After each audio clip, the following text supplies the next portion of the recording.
एक महिला अपने ही पति को मारने के लिए पहले तो स्लो पॉइजन देती है। स्लो पॉइजन देने के बाद वो बीमार हो जाता है। बीमार होने के बाद उसकी लगभग 2 महीने तक दवाई चलती है। बड़े बड़े डॉक्टरों पर ले जाते हैं। ले जाने के बाद जब वो नहीं मरता, सही करने के बाद डॉक्टर घर भेज देता है, तो उसकी पत्नी हो जाती है नाराज़ कि ये क्यों नहीं मरा। इतने जहर देने के बावजूद भी घर पे ले आने के बाद रात को अपने प्रेमी को बुलाती है और दोनों मिलकर के गला दबाकर कर देते हैं उसकी हत्या। हत्या करने के बाद उसी महिला का भाई अपनी ही बहन को पहुंचा देता है सलाखों के पीछे।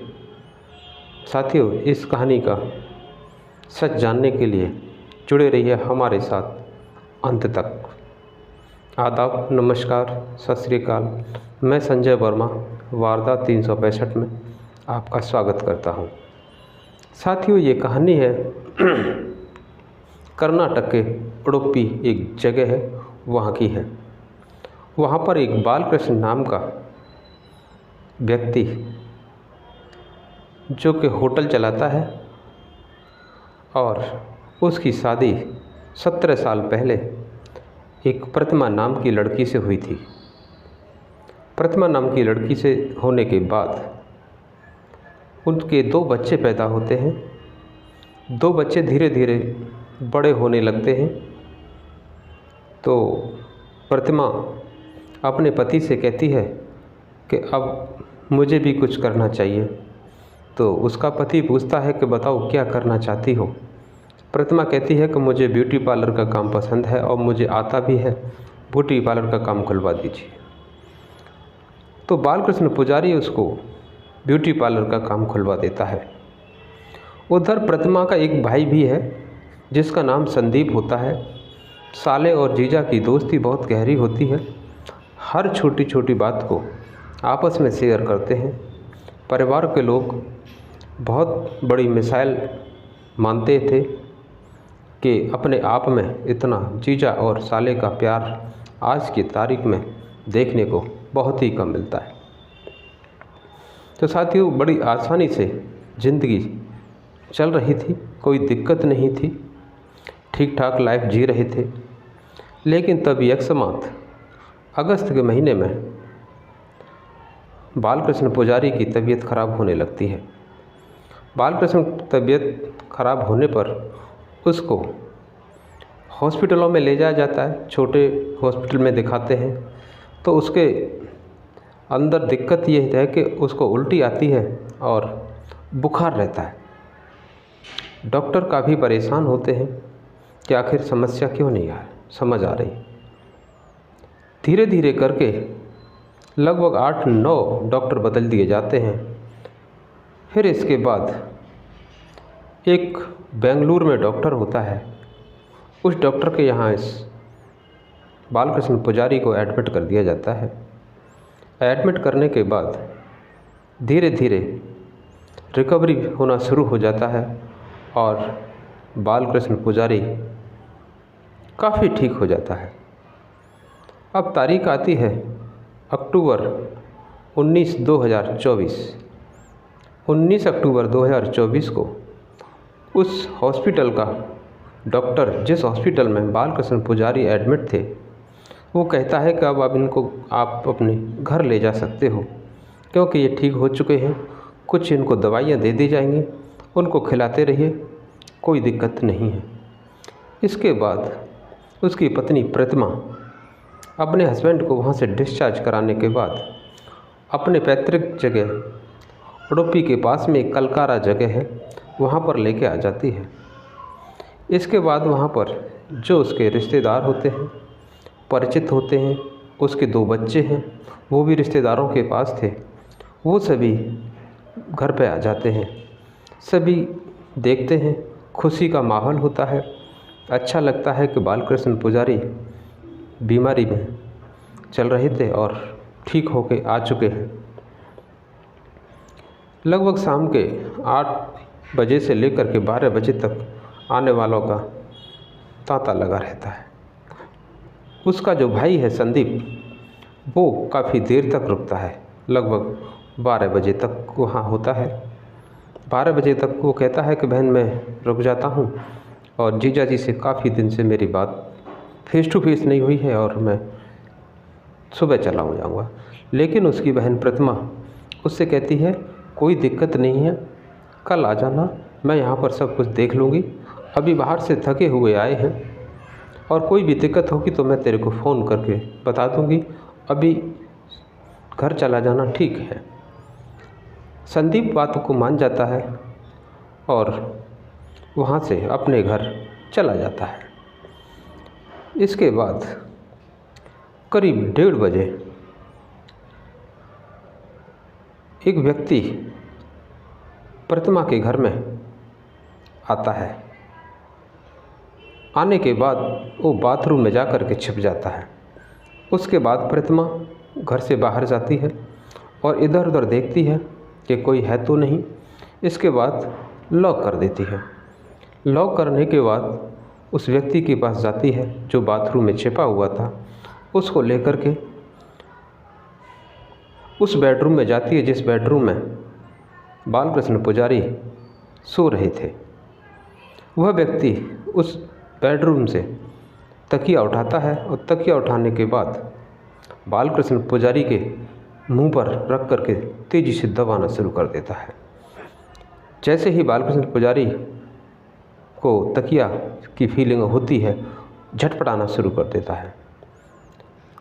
जैसे ही झटपटाता है तो उसकी पत्नी प्रतिमा उसकी छाती पर बैठ जाती है।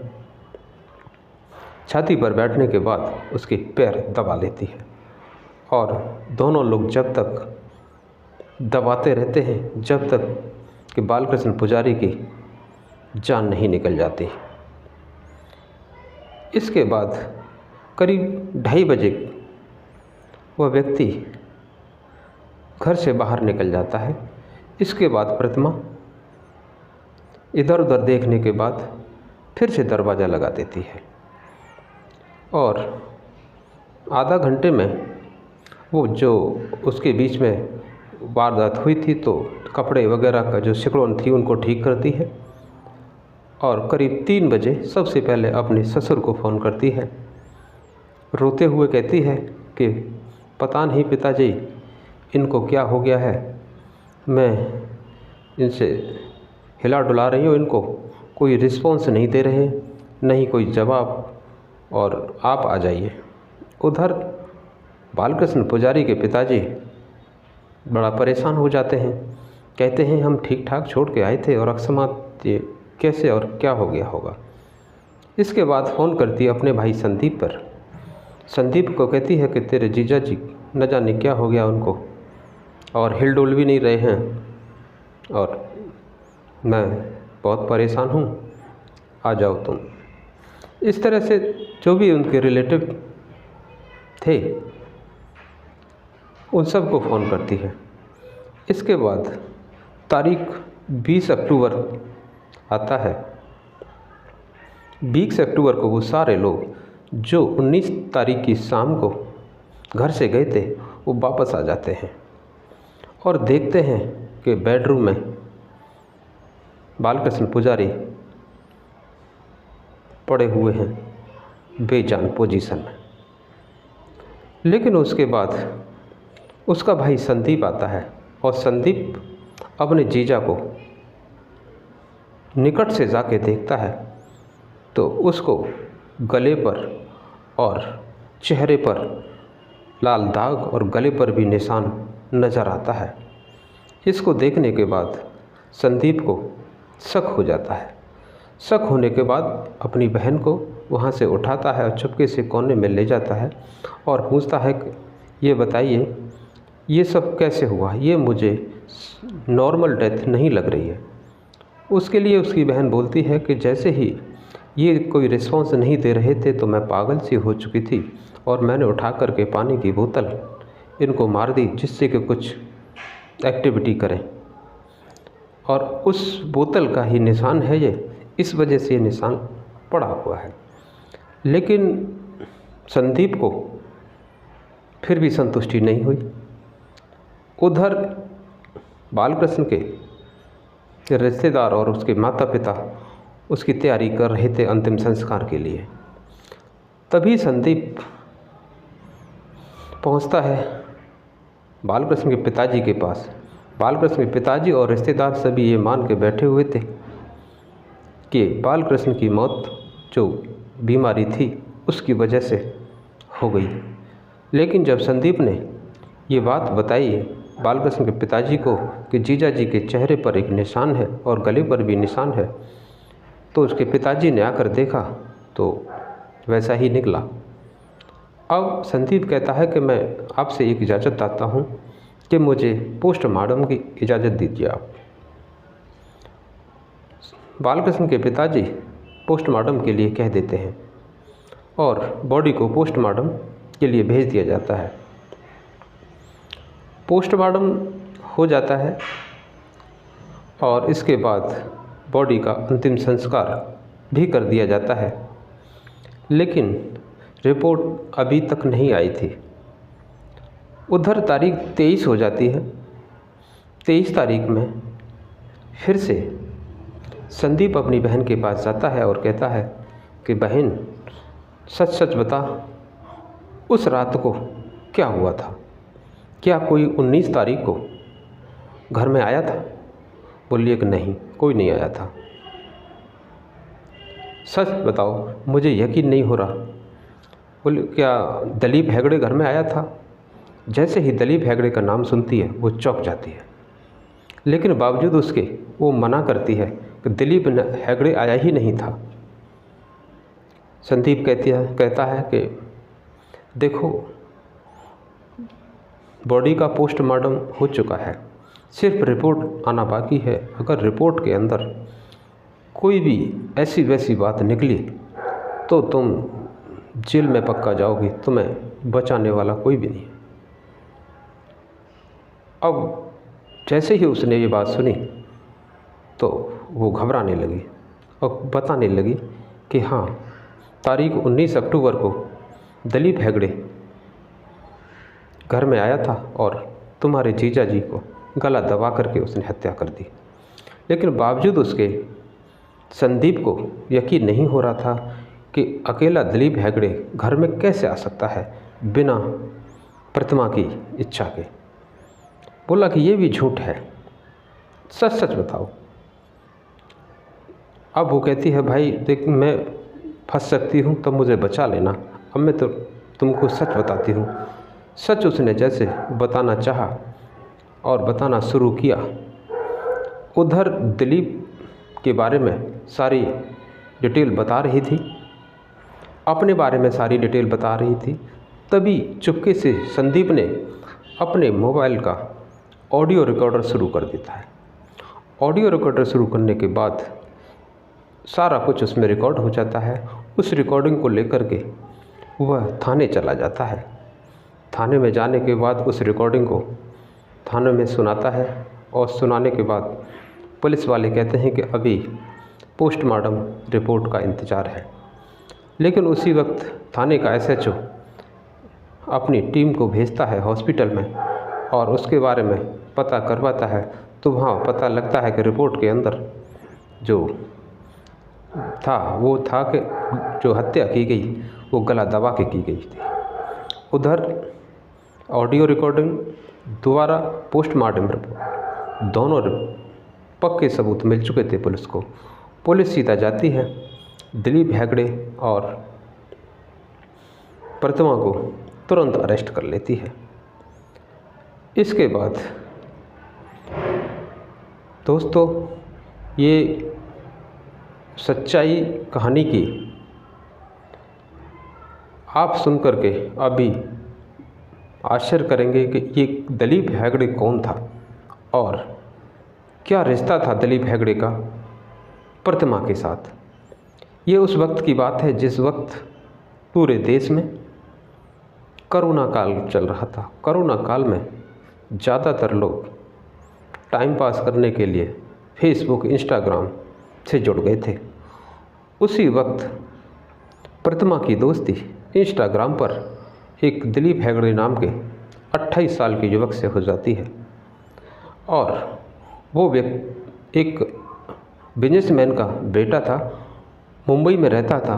कोरोना काल में वो अपने उडुपी में ही आ गया था और यह उसके साथ दोस्ती चलती थी। इस दोस्ती के बारे में संदीप को भी मालूम था और जो बालकृष्ण पुजारी था उसने देखा था और कई बार इन लोगों में झगड़ा भी हुआ उस बात को लेकर के, लेकिन प्रतिमा ये उसके साथ मिलना जुलना नहीं छोड़ती थी और प्रतिमा ने और दिलीप हेगड़े ने मिलकर के दोनों ने ये प्लान बनाया था कि बालकृष्ण पुजारी को मार दिया जाए, क्योंकि वो आपस में शादी करना चाहते थे और शादी जब तक नहीं हो सकती थी जब तक कि दिलीप उसको मार ना दे। इसके बाद दोनों प्लान करते हैं। एक स्लोपोजिन केमिकल की ऑनलाइन सर्च करता है दिलीप और उसको खरीदने के बाद जुलाई में खरीदता है, अगस्त में दे देता है प्रतिमा को। प्रतिमा उसको डेली उसके खाने में मिलाया करती थी। उस वजह से उसके ऑर्गन्स फेलियर होने के चांस हो रहे थे। इसके बाद जब वो तबीयत ख़राब हुई थी, जब हॉस्पिटल में होता था, तो उसके माता पिता भी देखते थे कि प्रतिमा की एक्टिविटी कुछ ठीक नहीं है। उसको ज़्यादा परवाह नहीं थी। दिलीप से ज़्यादातर बात फ़ोन पर करता रहती थी। बालकृष्ण जैसे भी था उसी हालत में पड़ा रहता था। तो ये सारी स्थिति थी। इसमें सबसे अहम रोल उसके भाई संदीप का था। संदीप और उसका जीजा बालकृष्ण बहुत ही आपस में अच्छे मित्र थे और संदीप ने अपनी बहन को न बचाते हुए न्याय का साथ दिया और अपनी बहन को ही जेल की सलाखों के पीछे पहुंचा दिया। साथियों, ये थी आज की कहानी। इस कहानी को सुनाने का उद्देश्य हमें किसी की भावनाओं को ठेस पहुंचाना नहीं है, नई पीढ़ी को जागरूक करना है। अगर ये कहानी आपको अच्छी लगी है तो आप इसको हमारे चैनल को सब्सक्राइब ज़रूर करें, एक लाइक ज़रूर करें।